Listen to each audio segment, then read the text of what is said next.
joining me now, political affairs analyst Thomas Wilson Ikubese, to lend a voice on this. Thomas, it's good to have you join me.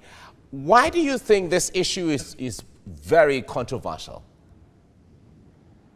Well, thank you for having me. It's very controversial, basically because of the way the federal government is going about it. Let me first establish the fact that the Fulani man is a Nigerian, and that is, I'm talking of the Nigerian Fulanis, because there are Fulanis that are not Nigerians that came into the country from outside, but I'm talking about the Nigerian Fulani that are indeed Nigerians. First, they have a right to live wherever they choose to live and do business wherever they choose to do business, so long as they do not infringe on the right and the life of others.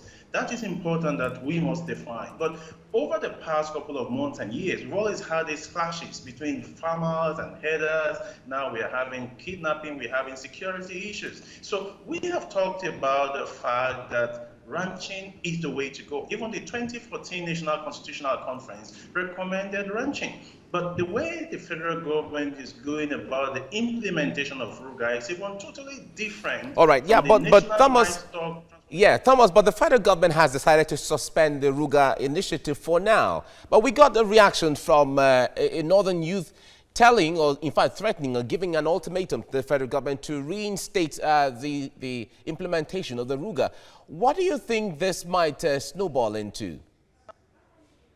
Now, the first thing the federal government should do is to pick up those guys that gave that ultimatum.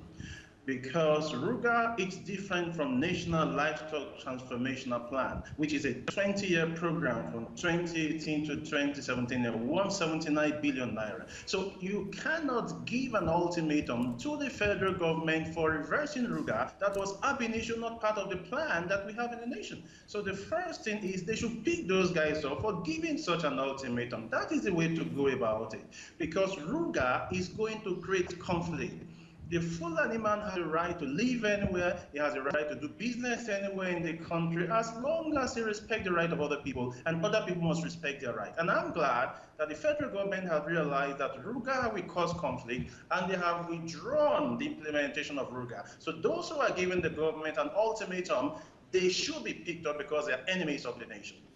How best do you think this issue should be handled going forward? Because if you look at all the reasons given, actually it is meant to create employment, it is meant to create a value chain, make it more robust. How best do you think this should be handled going forward? Ranching is the way to go. It's beautiful, it's what we've always advocated for. Now the way to go is this. The federal government should have only one ranch, and that one ranch should be sited in Sambisa Forest. For goodness sake, Sambisa Forest is about 600 square kilometers landscape wasting away. That should be the location for the federal government ranch, one ranch but owned by the federal government. All right. Now, if you're talking about water, we can have modern technology of getting water, or even pipe water from the south. If we can pipe petroleum from the south to the north, we can also pipe water from the south to the north. Now, each of the states of the federation can also implement their own program of livestock, of ranching. And that way there will be peace. It is not only Fulanis that can do ranching. Anyone, we have to leave it here now. Thank you very much, Thomas Ikubese, for your insight on this. Thank you.